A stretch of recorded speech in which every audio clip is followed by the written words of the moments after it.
Откройте ваши книги, это урок 20.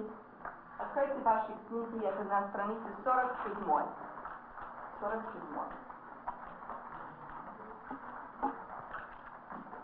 Сюзанна? Что я приехала сегодня? Что? Или... Где? Приехал? Куда? Куда? Я приехал сегодня. Хорошо, отвечайте, Шарлотта. Надо 2 часа ехать. Хорошо, читайте дальше, Таня. Я люблю ходить по лесу. По лесу. Теперь очень. В лесу много грибов. Вот проходит группа молодых девушек из колхоза. Молодец. Я люблю ходить по лесу. Теперь осень. Здесь в лесу много грибов. Вот проходит группа молодых девушек из колхоза. Задайте вопрос.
Japanese people are of a nature that, anything for the emperor. And they were all set to, go down to the last man, woman, and child fighting the hated Americans.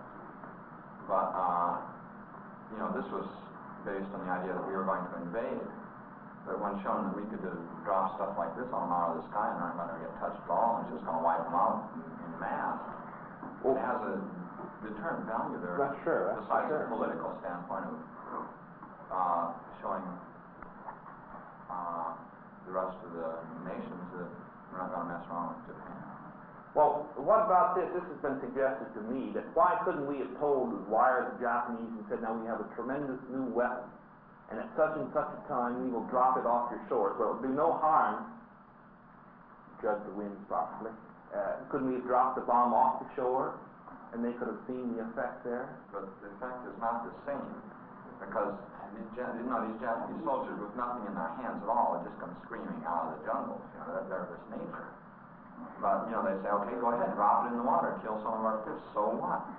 You aren't going to drop it on our people. You're humanitarian. Seth? I think the atom bombs is more inhumane than the street fighting and the displacement of people in Europe in the long run, because the effect is still on women and children. If we invaded Japan and the street fighting was like it was in Europe, and it was bound to be since they said they were going to hold out to the man. Well, the effect would have been felt just as much by women and children as it was by the atom bomb. Well, I agree with Mike and Tad, essentially. This whole bit of the honor and all, I wonder how far this would go, because when it gets down right to the individual, this honor bit is all a part of the nationalism type thing, really. And I think that when it gets right down to the individual, this self-preservation, but I just wonder how far the honor is going to go. Yeah. How deeply infused this is. Because it obviously is much greater to the Japanese during the war than it is to the Americans, but I just wonder how far this will go. What was the sequence of Hiroshima Nagasaki? Hiroshima was the 6th, Nagasaki was the 9th, wasn't it? What happened in Trinity? This kind of fighting? It skipped on it. There was no negotiations anyway. Chuck? Well, in Alice was thinking about how far the personal thing about death was, the honor death. The kamikaze pilot's a perfect example of that, because he went up just to die for his country, and he was the only one in that cockpit of that plane. And he was by himself, and when they came back, they were ashamed. The kamikaze pilots who would come back, they were ashamed because they hadn't died. Yeah, look at the night. It's like humor. They say, what? Coming. Alice? Is that were all of them like that? I know they were raised that way. They were raised that way. Shinto is still religion.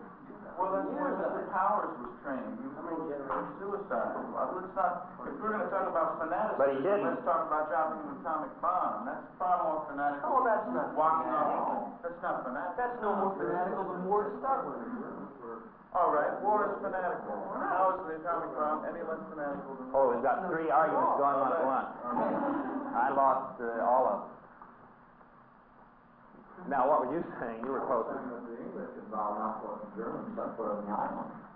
It's the same thing. We're going to die on the last thing. We're going to fight the solution to the villages and the beauties in the hills. It's the same thing. Well, we're continuing this on, I hope, a cooler Monday. Okay.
First, I have a plan that now it would work better if I'd cut a triangle out of this, and maybe I can.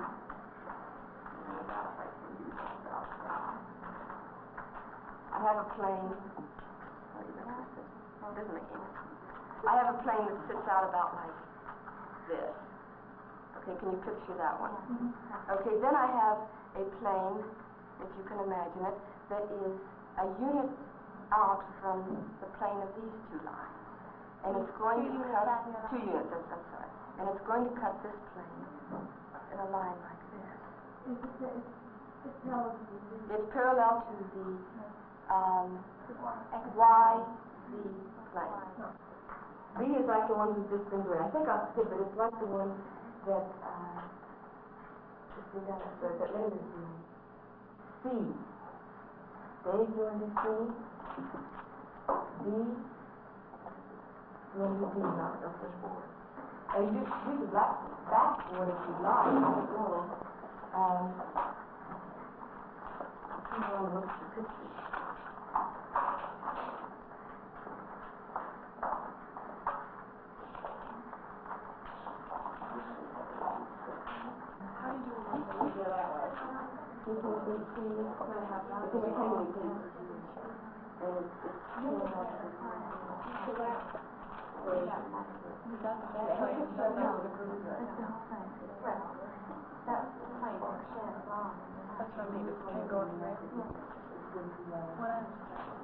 You know, I think that really the ones like on 121, 1A, these are the most interesting ones.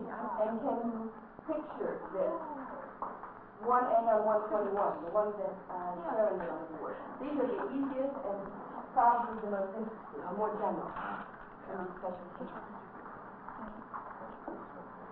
Now, let's make a question. So you just get the 3 points. Can I relate to a question? The next thing you're going to be doing is you want to work out to the intersection of 3. We're not going to be able to draw very many of these, but I'd like you to see a few of them before we start solving equations. Now, for tomorrow, I won't give you 3 planes, but I'll have you draw the intersection of 2 planes. Oui. Now, one of the things that I want to do today, in order to impress upon you a necessity of preparation, I suppose, as much as anything, everybody can grab one of those sheets of paper. Just reach out and take one right out.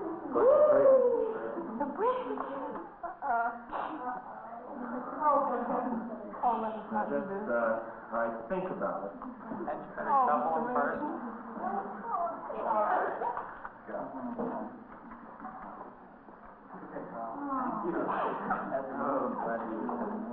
You want it? Oh, really? Oh, no. What do you have?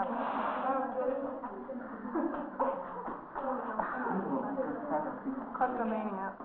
Now, what I'm going to do is this. I'll call on somebody to speak. You will give, say, a 2-minute presentation. Now, in order to encourage you to listen attentively to the speech, following the 2-minute speech, I will call on someone else in the class to give a 1-minute critique either of the speech or the subject matter. Cindy Webster.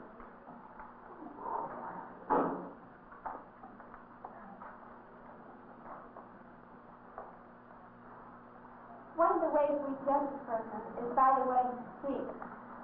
If Mr. Mason asked us to do these speeches, someone leaned back in their chair and said, "Marty, I can't do this. I ain't never no learned speech training before." We sort of have the impression that there's some kind of gift, though probably not in Brown County. If they said, something like, "Oh, well, I feel that my endeavors will unfortunately be of no avail," these sort of things people like professors done. In other words, our lives reflect our speech.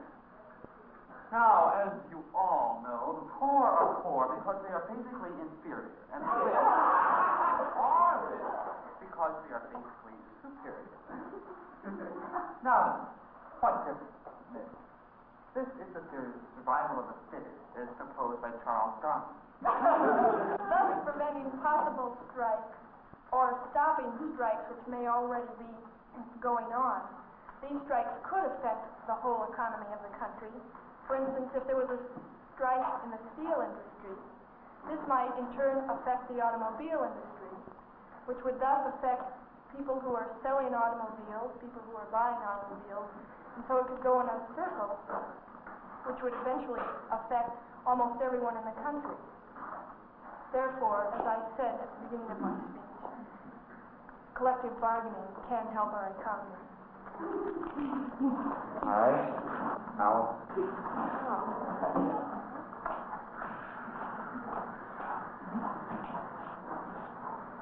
University High School is commonly known as the biggest snob school in Wilmington, Indiana. This is largely because we have so many cliques. Cliques. This has become very evident in our own class, as for instance, in our class meetings. Rob Jeffries may be able to tell us a little bit about this. We have had many clique battles in our class meetings. For instance, we had a meeting about the prom not too long ago, and it seemed that there was a clique, Special Six, who had the name of the prom in mind and would not tell. Well, immediately, cliques from all sides rose up against this Special Six. And as a result, we had a rather disorganized prom. However, it seems that when you're in a clique, you don't notice the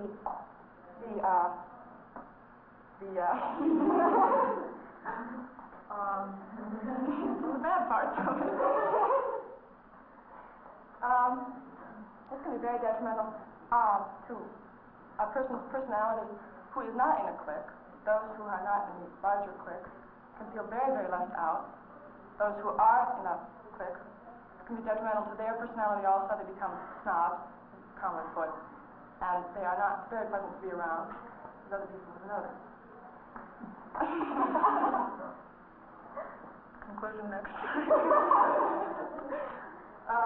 Well, I think that, oh,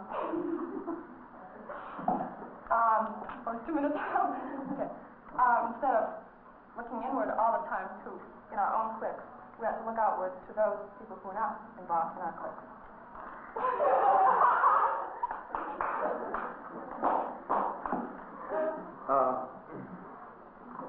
Any volunteers to critique? Oh, all right, Rob. In the first place, we did not have a very organized crowd. Now, Something better. I thought that I was sick under the conditions which we face, we had a very organized crowd, and we had a very successful. I'm sorry I wrote down the topic.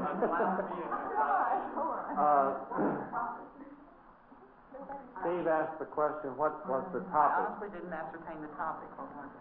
Quick. That's what I thought at first, and then I thought you were talking about the prom, and then... Cindy? Well, I thought she got a little too personal with it.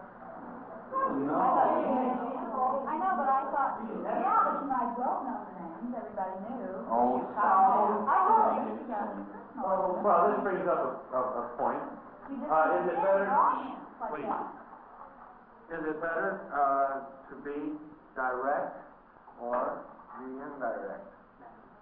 Donna? No, I don't either, because that was just the best example in the world, because it was so obvious at that meeting. It's still so obvious. I think it was perfect. Cindy? If she'd been any less indirect, she'd been less direct, you wouldn't have been able to really understand what she was talking about. I mean, it had to be that direct and point out what she was trying to say. Any other comments on it? Okay. Don't forget now to bring with you materials to work on in class.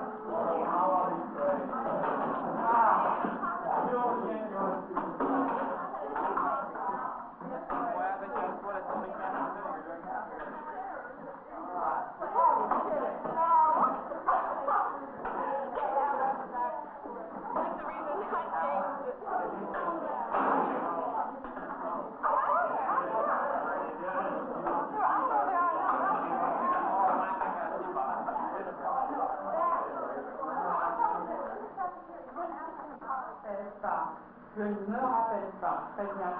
Maintenant, nous sommes le long des quais. Hélène parle à Jean. Hélène dit, répétez s'il vous plaît. Que regardent ces gens-là le long de la Seine? Que regardent ces gens-là le long de la Seine? Que regardent ces gens-là le long de la Seine?